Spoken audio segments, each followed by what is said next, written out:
Step into the world of power, loyalty, and luck. I'm gonna make him an offer he can't refuse. With family, cannolis, and spins mean everything. Now, you wanna get mixed up in the family business. Introducing The Godfather at ChumbaCasino.com. Test your luck in the shadowy world of The Godfather slot. Someday, I will call upon you to do a service for me. Play The Godfather now at ChumbaCasino.com. Welcome to the family. No purchase necessary. VGW Group. Void where prohibited by law. 21 plus. Terms and conditions apply.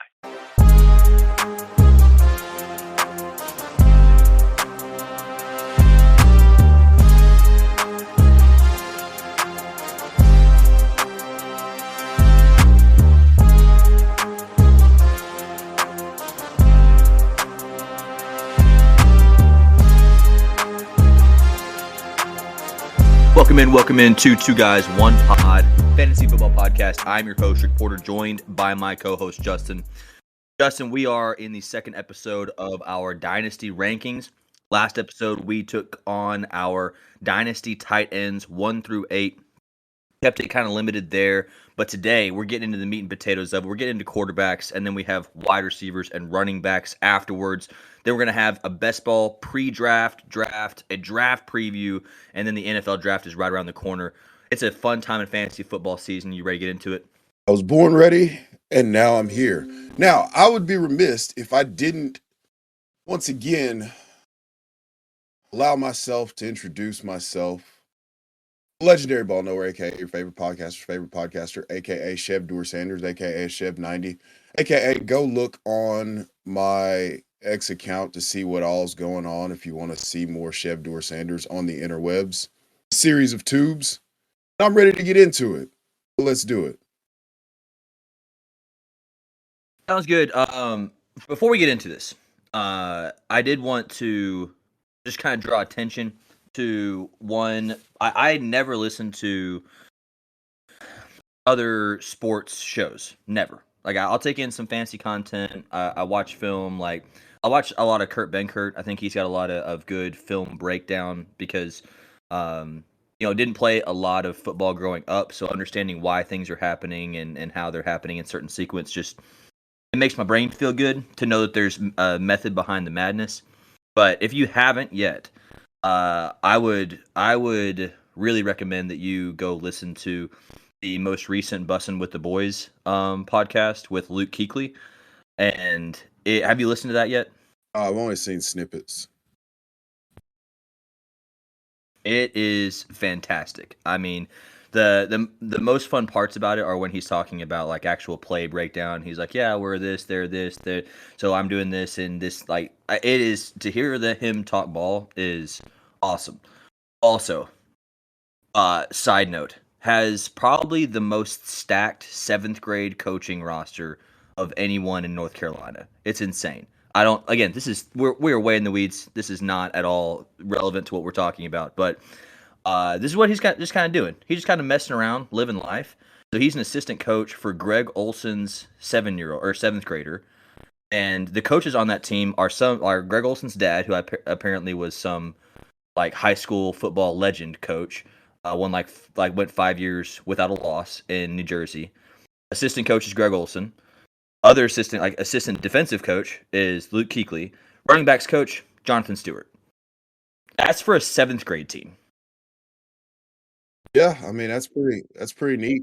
It's like, oh, the parents on this team all played really high level football and aren't just, like regular guys just picking up a whistle for the love of the game. It's like, oh, I played the game at a really high level, and now I'm able to I'm going to teach the game at a really high level because I want these guys to learn. That's pretty dope. Random aside, Jonathan Stewart's uncle did some speed training with me while I was in college, and some people could be like, "Oh yeah, that's my nephew."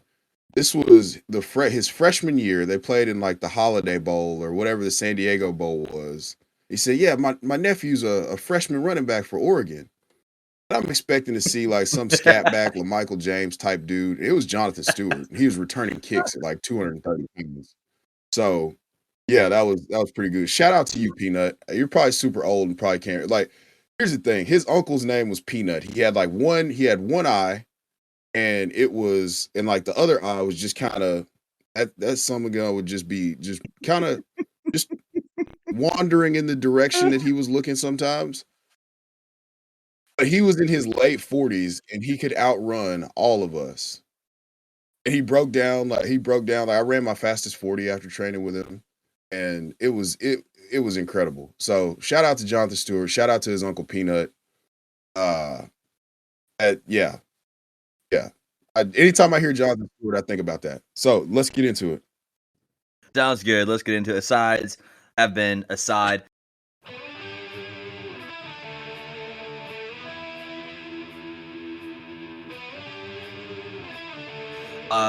We have a three-way tie. We've got a three-way here for our Dynasty quarterback rankings, so I think it kind of makes sense for us to talk about all three of these guys kind of in one little pod, and then we have the next two guys as tied in a consensus ranking as well, so I figure we do the same there, and then we can progress the rest of the way down the list. So at the top, we have got Jayden Daniels, Lamar Jackson, and Josh Allen. Just how they came about. I had Lamar Jackson at 1. You had him at 3. Jayden Daniels, I had him at 3. You had him at 1. And Josh Allen, both of us had him at 2 in our dynasty rankings. If you average all those together, they all come out to 2. So let's just start with the youngest guy of the group, Jayden Daniels. Comes off with possibly the best rookie quarterback season in recent memory. Not possibly, the best rookie quarterback season in recent memory. Leads that team to an NFC Said from a championship. fantasy perspective, absolutely. Like this is the Yes, yeah. Yep. It's it was fun to watch. It was fun to watch him bounce back. He hit a little bit of a lull in the middle of the season because I think it was an injury, ankle, if I remember correctly. Yes, yeah. But he finished very strong. Obviously, you beat the number 1 seed in Detroit. You then go to Philadelphia, where minus the whatever it was, 6 fumbles or however many it was, like you were in that game with the Philadelphia Eagles. So only good things, and this is the rookie year. You get Deebo Samuel, you get a second year in the offense, you get a full off season. Like Jayden Daniels just seems like a top tier asset in whatever format you play Dynasty in, and especially in Superflex. Yeah, I mean, this is the Konami code. I mean, if you want to go back to our draft preview episode way back when, going into the 2024 draft last year, we both alluded to the fact that his rushing ability and upside was Lamar-esque. Now, we did put the caveat on that you don't want to put the expectation of being Lamar Jackson on any incoming rookie quarterback, but this is as close of an approximation as we're probably going to see. So for Jayden Daniels to be here after this, and we didn't say that he was going to do this.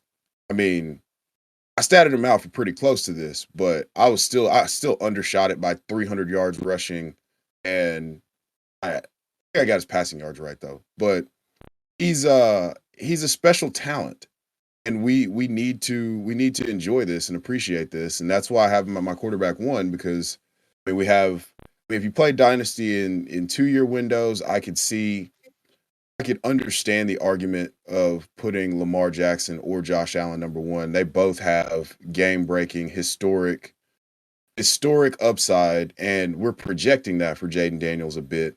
But he just gave you 891 yards rushing as a rookie. So I think that the best is by far and away yet to come, and it requires a little bit of projection, but that is why he is my QB1 in Dynasty.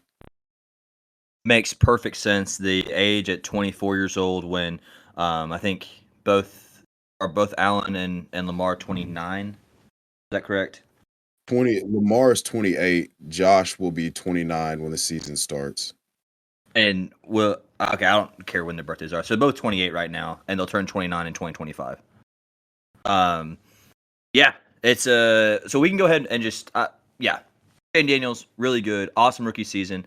It's fun to make calls like that and have them come to fruition, because at kind of in the rest of that episode when we were talking about a draft preview, we're like looking at it sideways. Like this is like for fantasy, this is the guy that you want, not Caleb Williams. And it turned out that way. Like, cool. We're not like we know ball. But moving on. Let's go ahead and talk about Lamar Jackson coming off his most efficient year as a passer. Fantastic year, something we haven't seen before. 4,900 from a quarterback. Second year in the Monken offense was fantastic. Is this repeatable? Yeah, I mean, you're talking about a first ballot Hall of Fame talent that arguably could have 3 MVPs already. And this is the 99 overall version of Michael Vick. So, yeah, I don't see why it couldn't happen again. I mean, we're taking a step forward. You got another year of Zay Flowers. You got Isaiah Likely, who's improving as a player and earning more opportunities. You got another year of Derrick Henry, who's going to keep the box, going to keep the box stacked and keep defenses honest so that, Lamar does have the free reign to run. The 900 yards rushing isn't a concern. I think you're asking about the 4,000 yards passing, and I don't see that as a concern either, especially with the system that Todd Monken has put in place, and Rashad Bateman finally staying healthy for a full season, and Mark Andrews becoming an elite red zone threat. I mean, he threw for 4,000 yards on less than 500 attempts. Like that's Insane. That's pretty That is special. insane efficiency. So yeah, so I mean, he could, they could just have to throw the ball more next year, and he could still, top 4,000 yards. I mean, the 900 yards rushing, we know that that's in the bag. We were pushing for him to get 4,000 and 1,000, and I think that's in the range of outcomes as well. So if you have Lamar Jackson as the quarterback one, I have no issues with that whatsoever. Also, I for the believe. record, Josh Allen will be 29 this year. Lamar turned 28 in January, so Oh, just okay. like a 6-month age difference, but nothing. Again, they're in the primes of their career. Right. They do play the position a little bit differently. We'll talk about Josh here in a second. My only reticence is the touchdowns, and specifically the touchdown to interceptions. I mean, he's never been a like high interception guy. He's never been a Jameis, but 4 to 41, or 41 to 4, I guess, is a pretty insane touchdown to interception ratio. Fantastic season. It was an awesome season to watch. It'll be interesting to see if we can keep that moving forward and it doesn't bounce. 35-8 feels way different than 41-4, and it's still a great season. But we can go ahead and move on to Josh Allen. Josh Allen is, I mean, he's one of my favorite quarterbacks, if not my favorite quarterback to watch in the NFL, because there are points in the game where he just says, I'll do it myself. The team is just fine to let him do that amazingly. Here are his quarterback finishes. Again, this is kind of depending on league scoring. Since 2020, 1-1-2-1-2. That's a run that has never been done before. It has it's never been done before. So if you wanted to put Josh Allen at 1, I'm not gonna fight you on that. I don't think that they're gonna spend high capital on a receiver this year. So it's more of the same. Last year, a lot of the rhetoric around him was, oh well, he's not going to get, his average up to this point was 8 to 9 rushing touchdowns, and so last year or 2 years ago, excuse me, of 15 rushing touchdowns. That's a crazy outlier. It's never going to happen again. And then he comes back with 530 rushing yards and 12 touchdowns.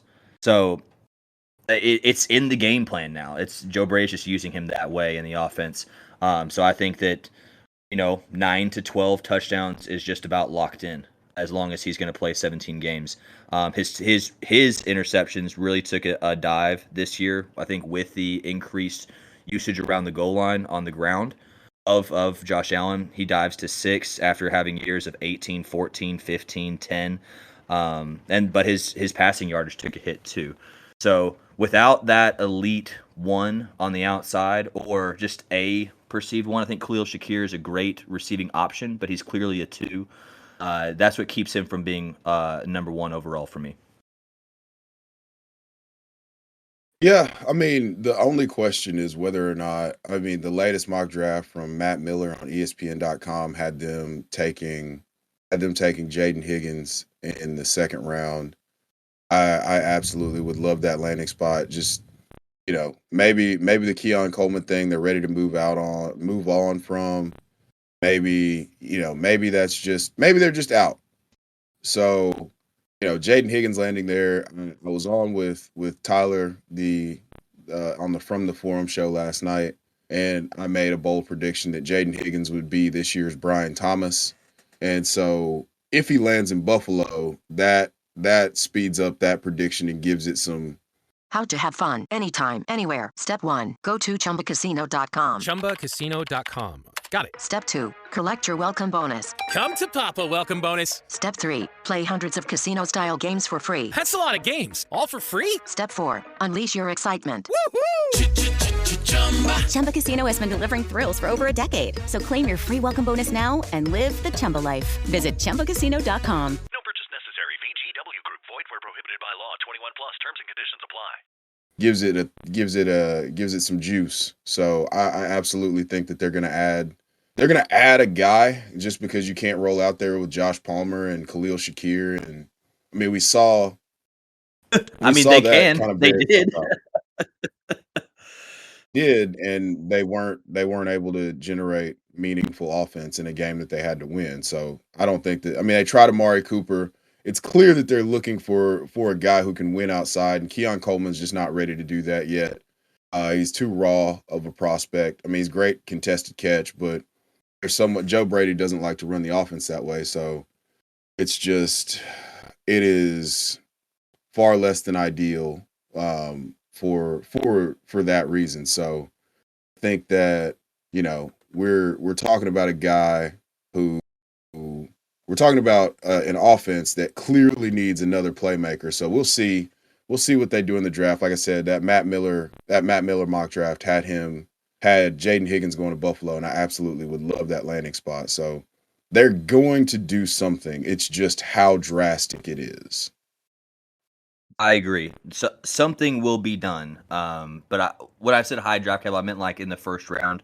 But a second round pick on a wide receiver in this class makes perfect sense. But you're right; they are searching, and by all accounts, there's evidence of it. So I don't expect their wide receiver room as it stands today to be what it looks like going into Week 1. There's a two-way tie for QBs. Next, we've got Jalen Hurts and Joe Burrow, and I would say this is kind of these are not second-tier quarterbacks, but for fantasy, it's the big three, and then there's these two, and then it's another tier break. Would you agree with that? Yeah, I don't have any issues with that whatsoever. Okay. There's a floor is really close to the ceiling in the top three, and then there's a slightly lower floor with a similar ceiling with slightly lower ceiling with these guys. So I don't have any issue with that whatsoever. Okay, so let's just talk about Jalen Hurts first. Hurts is a winner. It's just, if you ask him to throw the ball, you've got A.J. Brown, Devontae Smith on the outside. He can get the ball downfield. If you ask him to run it, he is more than happy to do so. The team is awesome, so he has kind of a Jared Goff-esque problem, just in the realm of Philadelphia. Like, the team doesn't need him to play at a super high level for a lot of their games. It's just a really, really good team. He's more than capable of it. But, great defense, newly extended Saquon. It kind of capped his upside, in my opinion. If there was a need, like 2 years ago, they did I can't remember the numbers on it, but I think it was 70 to 75% of their scoring in the first half. And then it was just, run the clock out. Because they were just that good, and they still are that good. And that's what kind of keeps him from that top tier. I think that if there was a need for him to be excellent, then he would be in the conversation for those top three guys as well. It'd be a top 4 tier, and then a tier break. But as it stands right now, there isn't a need. They obviously just won a Super Bowl with him being QB9 in fantasy. So that's why I have him. I've got him as my QB5, and then we'll talk about the next guy after you wax eloquent on Jalen Hurts. I mean, we're a couple years removed from Jalen Hurts being in the discussion for being overall quarterback one in that same tier.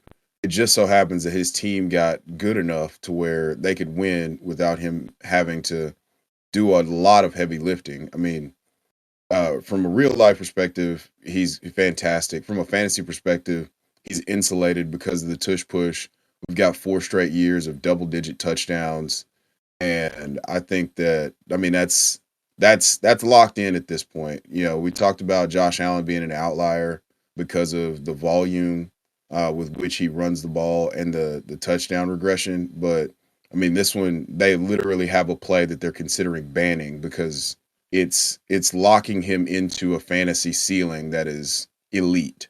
So quarterback 9, I feel like is a little bit low, but I mean, he only threw the ball 360 times. They didn't need to because Saquon was historically great, and I think that you know there's room for improvement in terms of his fantasy outcomes, but they're so good that they don't really have to they don't have to do anything outstanding or outlandish to get to win games. So he's just chilling. Like, and when he has to do stuff, he does it.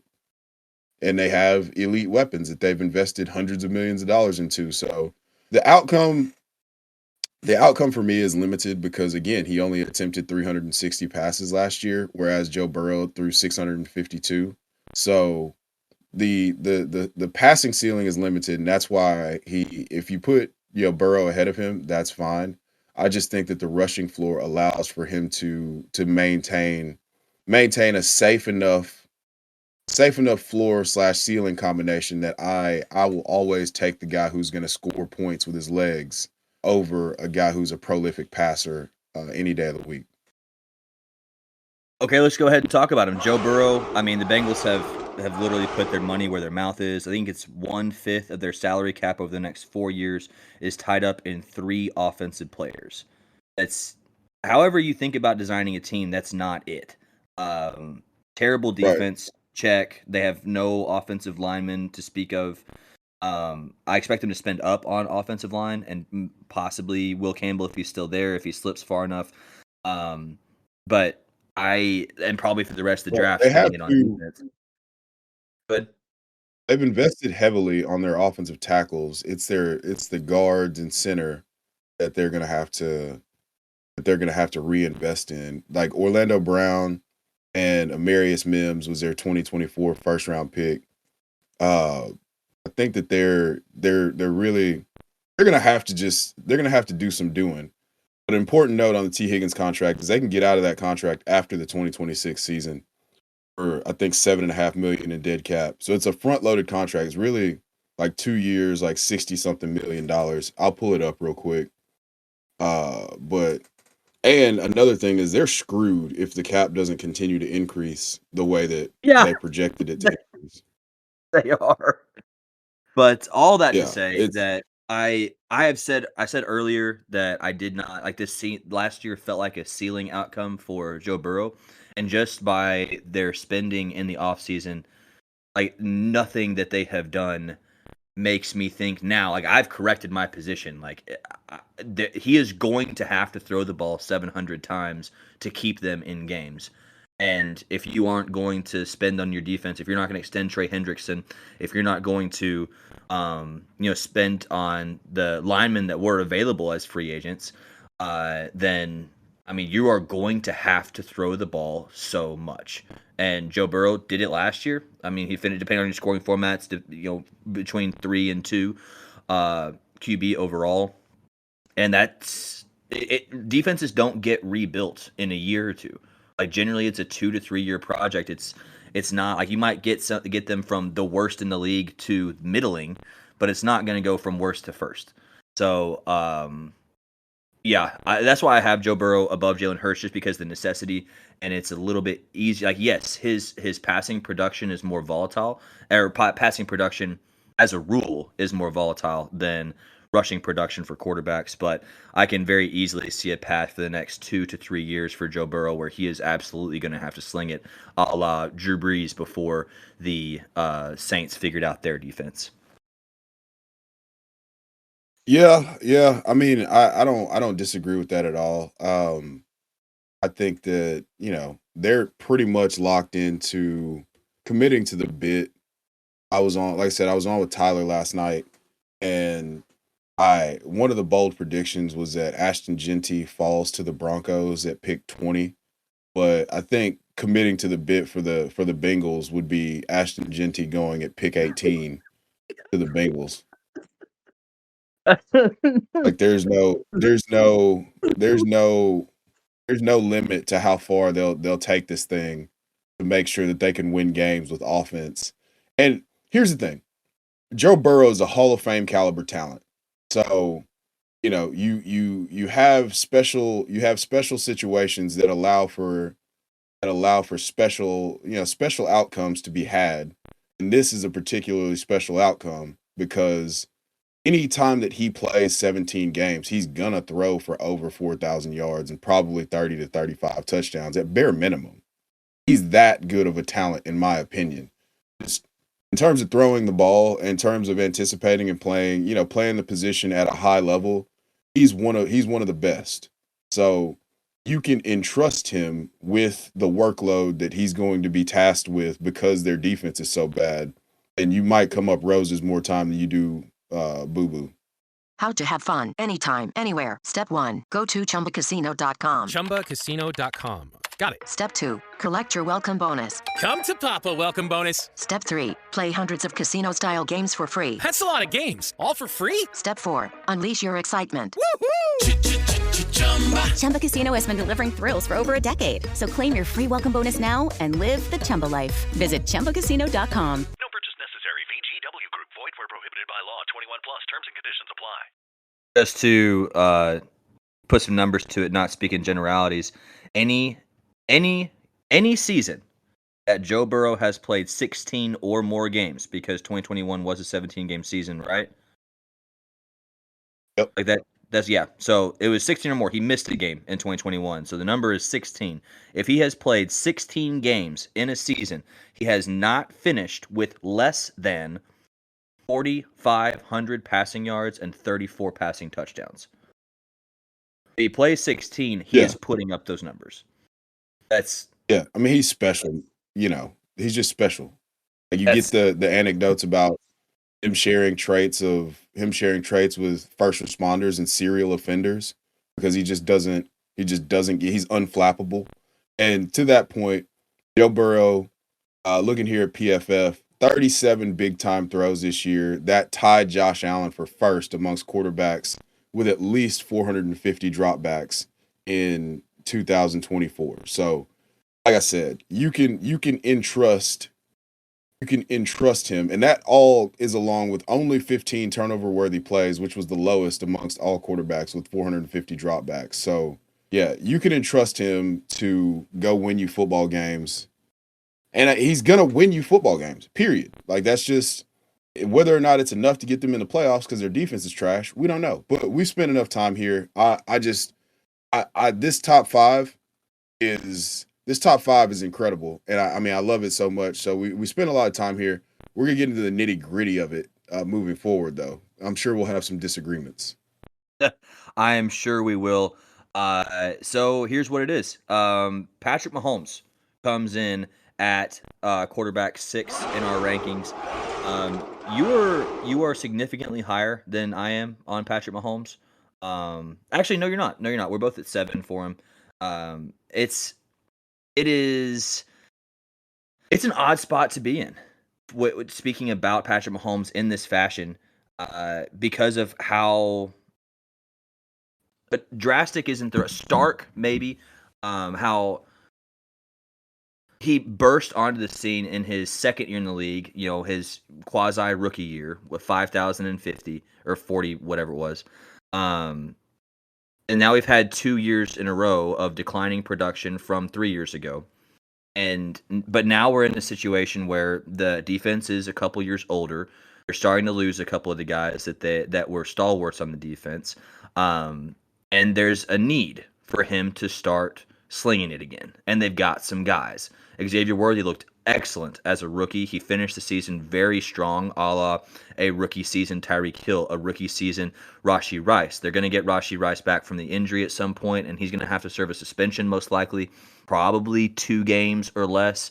But that offense, there's a need there for him to start slinging it again. Whether he's going to be able to or not, given his protection, I don't know.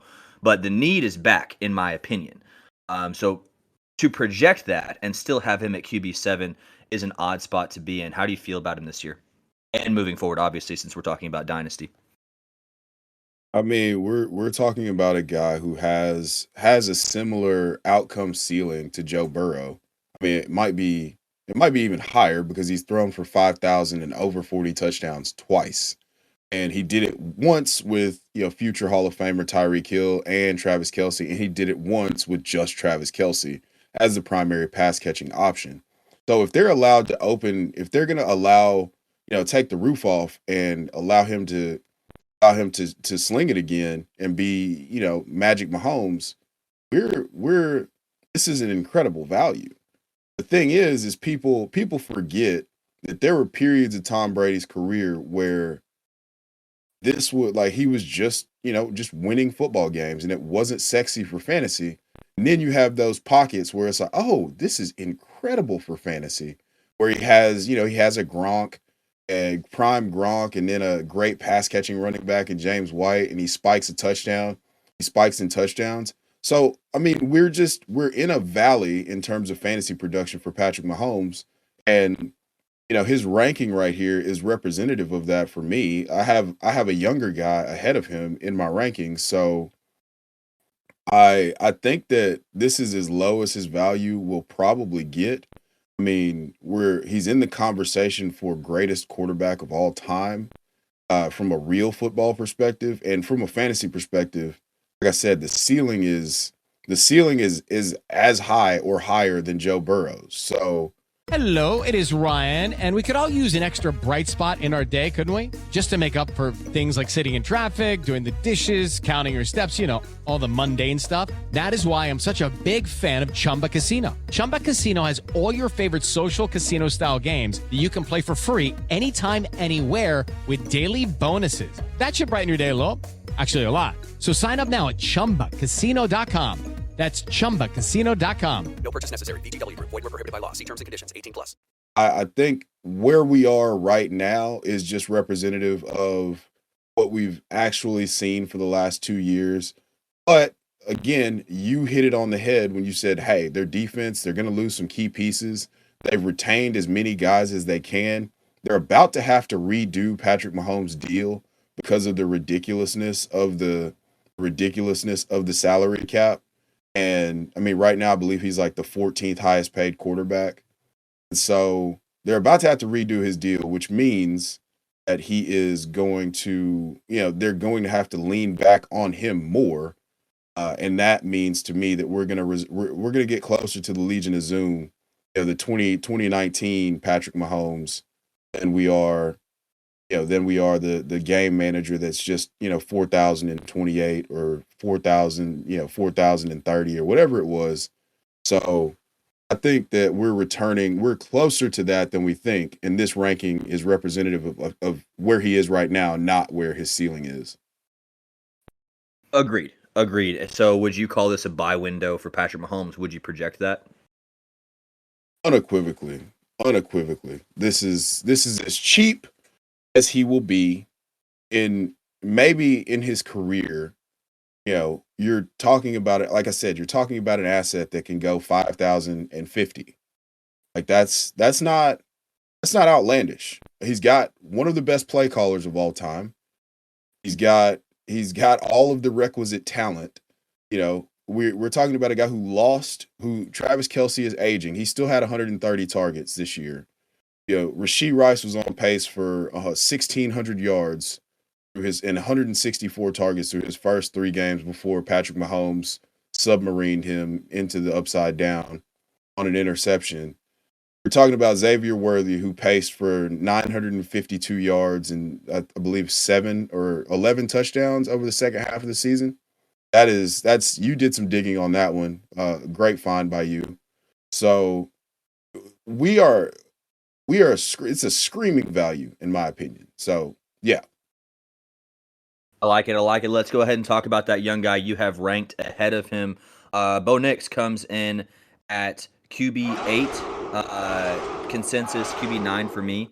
I've got him pulled down in our rankings. I mean, we gave him a lot of hate preseason. I think deservedly so because he stayed in college for 17 years. But I mean, for the middle portion of the season, like week 6 through 12, 6 through 13, especially in the middle of the Jayden Daniels rib injury, like he was in the discussion for Offensive Rookie of the Year. He played very, very well in the Sean Payton system with only Courtland Sutton as a pass catcher.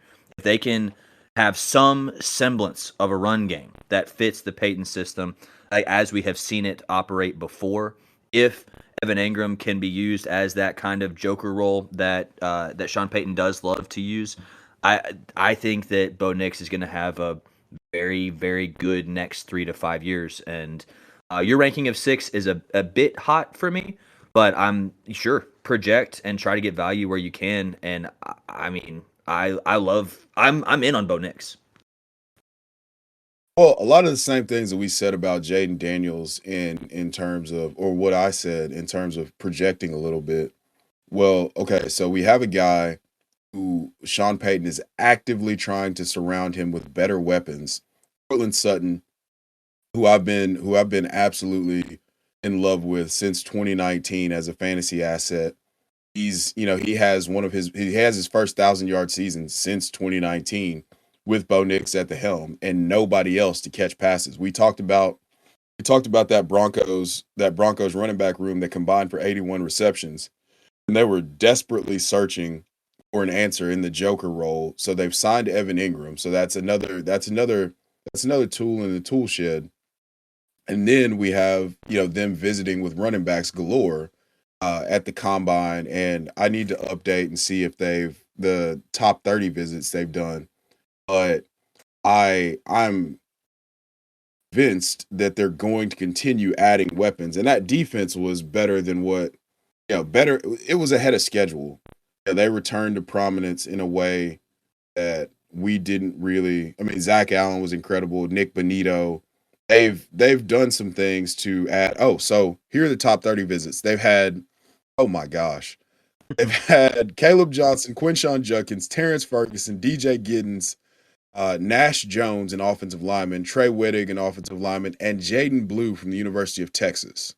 So you have 2 guys that are projected to go either in the early second round or first round of rookie drafts in Caleb Johnson and Quinshon Judkins. And then you have DJ Giddens, who blew up the combine and, had an incredible RAS score, tested off the charts, was much more athletic than we let on. And they visited with a myriad of running backs at the combine. So they're adding to the kit bag.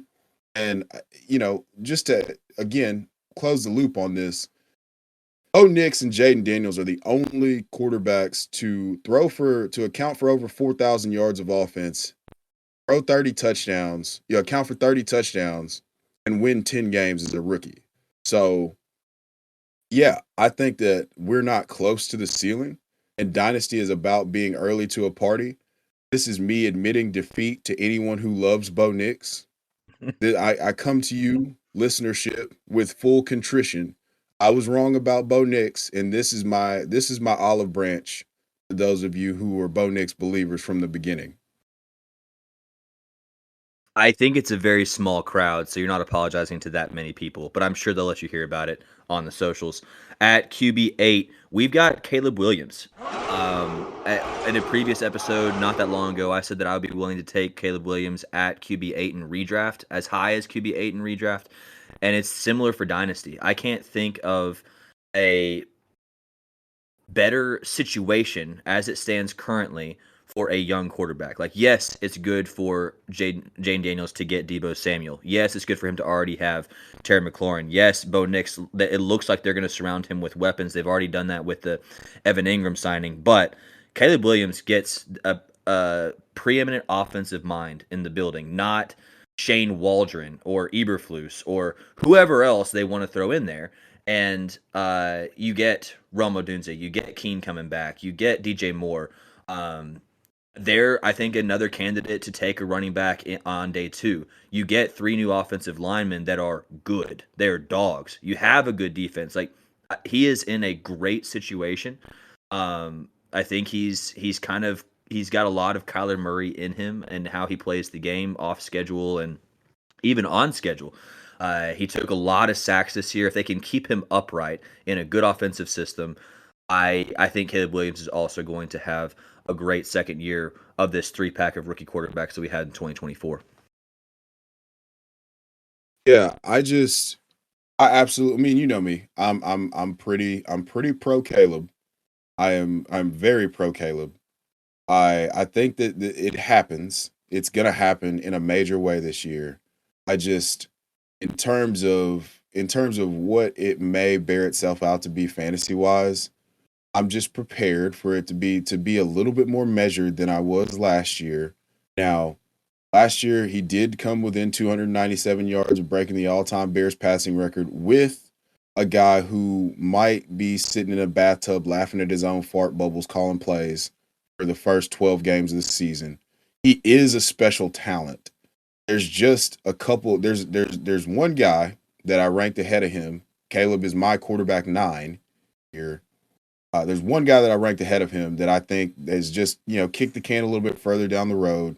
And, with the coach play caller simpatico or your QB play caller simpatico and them potentially adding a weapon, I think that I just like a guy ahead of him. But so he's my quarterback 9, but I have no bones about, him raising his ceiling to, I compared him to Aaron Rodgers and Patrick Mahomes coming out.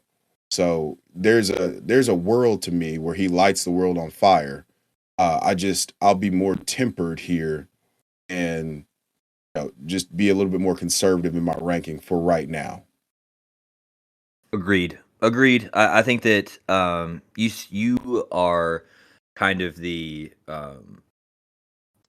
strategy that I see you take a bunch in Dynasty is I would rather overspend on guys that I believe in, that my eyes have seen, that I trust myself as an analyst, as someone who knows ball, to be a little bit early on, like the Nico Collins call. Probably that's an all timer. That's like excellent job by you.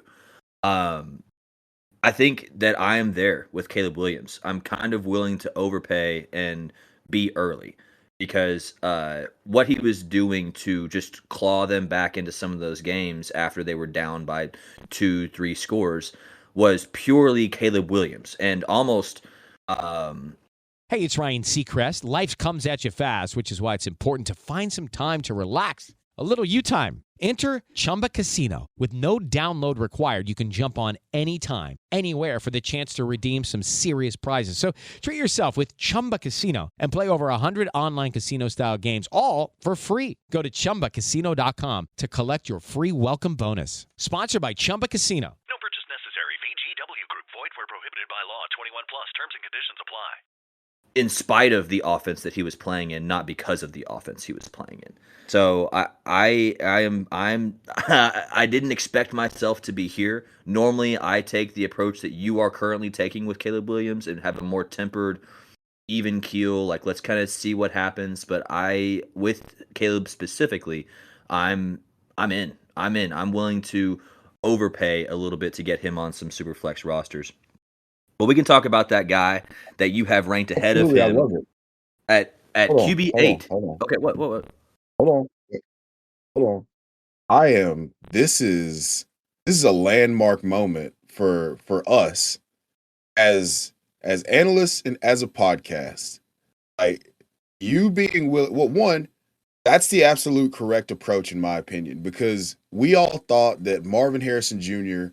It's in a slightly related but unrelated note. We thought that Marvin Harrison Jr. and Caleb Williams would be cornerstone assets and just unable to be acquired after their rookie season. So I think you're absolutely correct in overspending, because if he hits, he goes into that, Mahomes in 2022 type category where it's like, I need 2 first, your best player, and maybe something else to even consider trying to move off of him. So Yeah, you're absolutely correct. Overspend now if you believe in your guy.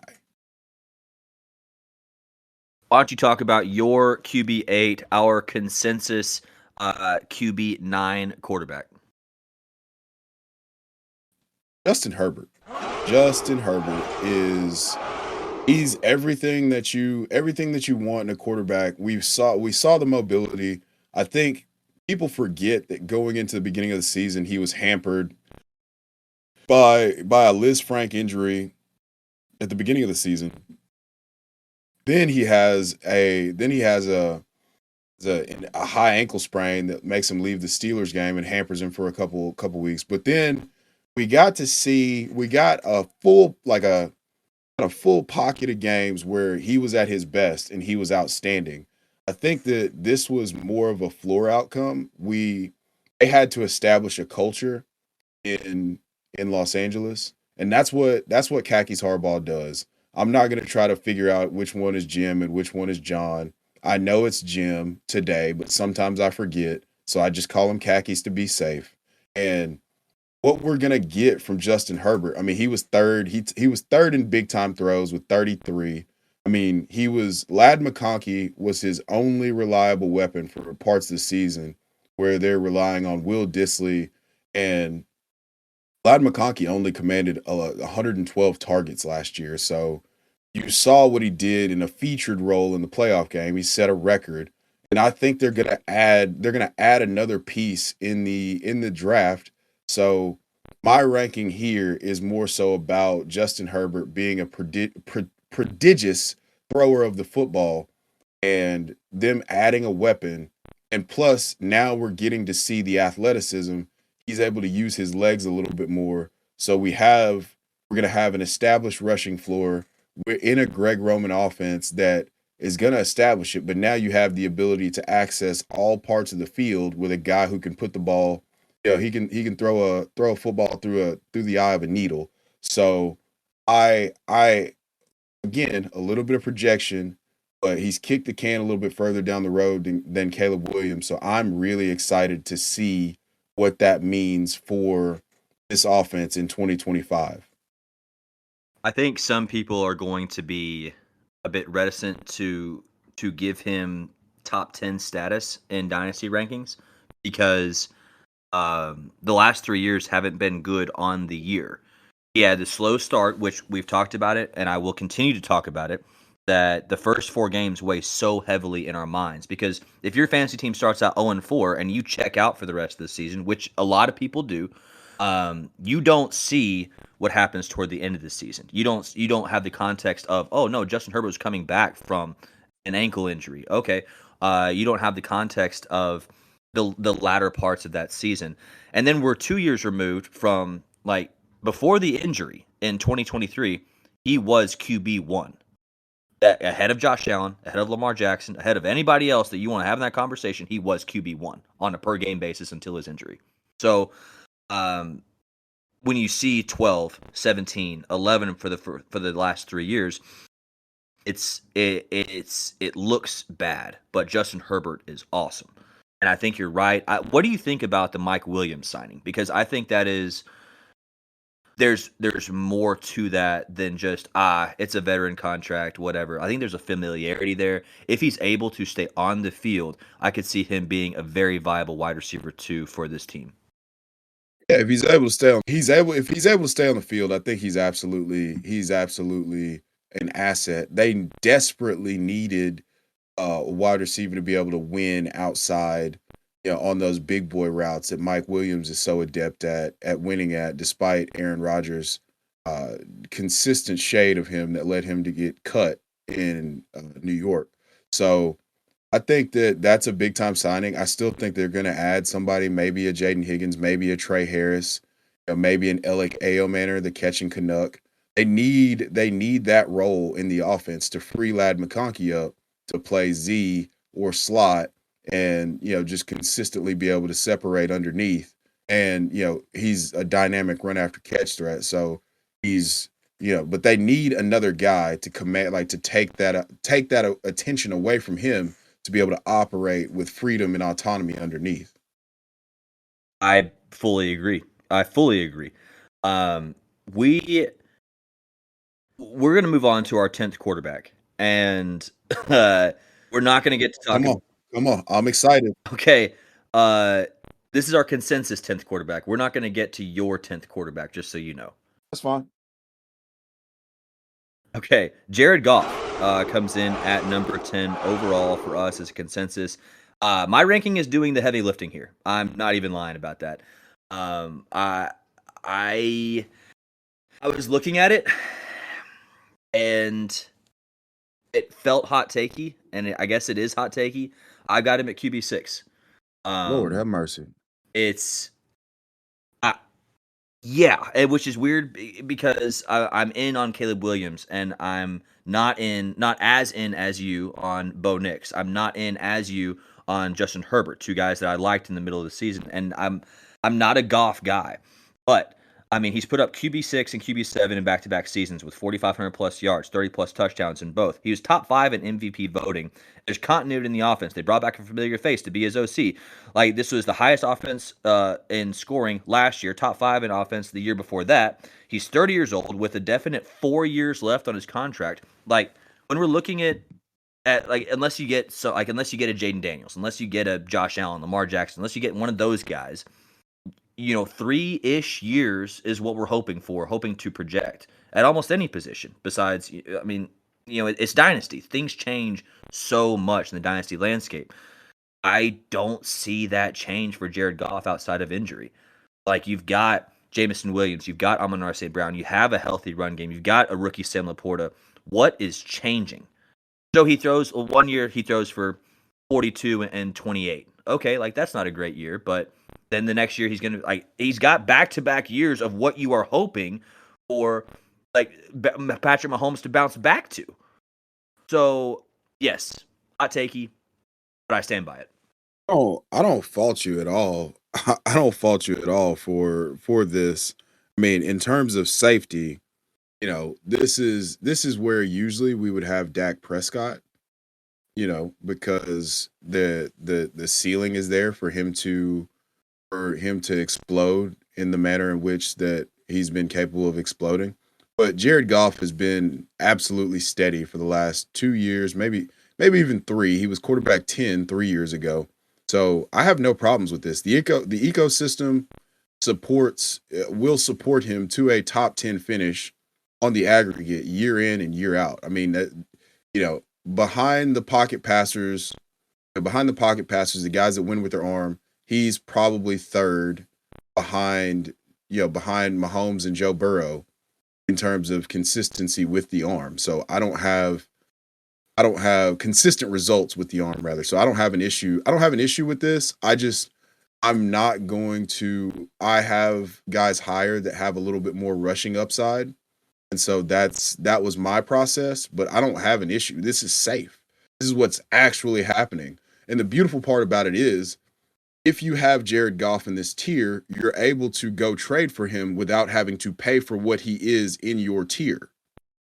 That's a great point that I definitely wanted to bring up. Like, just it's kind of the opposite of what we were talking about with Caleb Williams. Like, if you have that belief, like I do, in Jared Goff and that system, you don't have to go and overpay, because it's. I mean, I don't think guys are actively trying to shop Jared Goff, but you can offer a decent deal and get him on your team and get QB6 to QB10 production. I think QB10 is floor for him right now in this system. Yeah, no question about it. He's he's incredible. Like, he's incredibly consistent. I'll put it that way. That's what I'm trying to say here. He's incredibly consistent, and it's not a sexy tear down. It's not, you're not going to be super excited until you get to one of the games where he throws for 350 yards and 4 touchdowns. Now, I've said it on the podcast several times that with a pocket passer, you just have to hope the chips fall where they may. You're right. I mean, he had the 5 interception game where he was still a QB2, but I mean, I think that he incorrectly, even by me, gets typecast as not an average quarterback, but like is The average of his games get him to It's not sexy. no, no, It's no, just no. not But I'm sexy. saying it is though. QB4, QB4, QB1, QB6, 2, 3, 8. Like those are really good finishes. Like it's not he is not like a Phillip Rivers where he's consistently giving you QB 10 to 12, and because he's playing 17 games, he is getting bumped up to that QB6, QB7. He is giving you high-end production. It's just it's not it's unprojectable. That's not a word. I don't think it is. But as to when those games are coming. And those are that's maddening with a pocket passing quarterback because that was the formula for years. Like in the 2010s to like 2018, everybody's like, draft late, stream quarterback against good matchups because it's super predictable. Jared Goff is not predictable because of the offense that he's in and the weapons that he has at his disposal. Good night. Words are hard, but he could put up QB 2 to 5 at any point against any team with this offense. Yeah, I agree. I mean, that's the key takeaway here is buy Jared Goff if you're looking for a sneaky upside QB1 that's viewed as a QB2 for fantasy. Full agree. Full stop. That is our top 10 QBs for Dynasty. To recap, we've got a 3-pack of Lamar Jackson, Josh Allen at Jayden Daniels in Tier 1. Then we've got Joe Burrow and Jalen Hurts in Tier 2. Then it gets real fun. Moving after that, we have got Patrick Mahomes, Bo Nix, Caleb Williams, Justin Herbert, and Jared Goff. That rounds out our top 10. We're going to have one more episode. We're going to be all over the place, QBs 11 through 20 moving forward, and then we're going to follow that up with wide receivers and running backs. Thank you all very much for listening, liking, downloading, subscribing, rating, reviewing, all that fun stuff. If you could, please, whatever platform that you are listening to us on, whether that's Spotify, Apple Podcasts, whatever your platform is, please give us a 5-star review. It does help the show. It helps our visibility, and we would appreciate it greatly. You can go ahead and follow us on socials. We are 2 Guys, 1 Pod FF on Instagram, X, formerly known as Twitter, Blue Sky, and TikTok. And that's it. Thank you all very much for listening. Have a good day. Yeah, we're about halfway through the extended bye week, and I just want to say, if you're listening right now, you're going to get better as a player, and I appreciate you. Have a good night, everybody.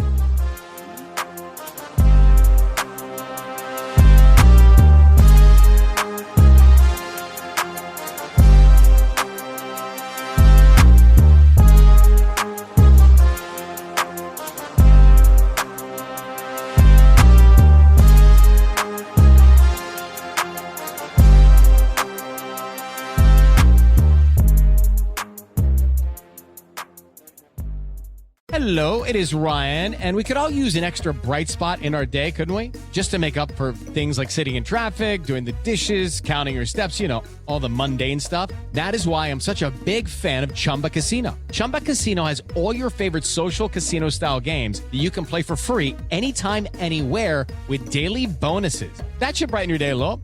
Actually, a lot. So sign up now at ChumbaCasino.com. That's ChumbaCasino.com. No purchase necessary. VGW Group. Void where prohibited by law. See terms and conditions. 18+.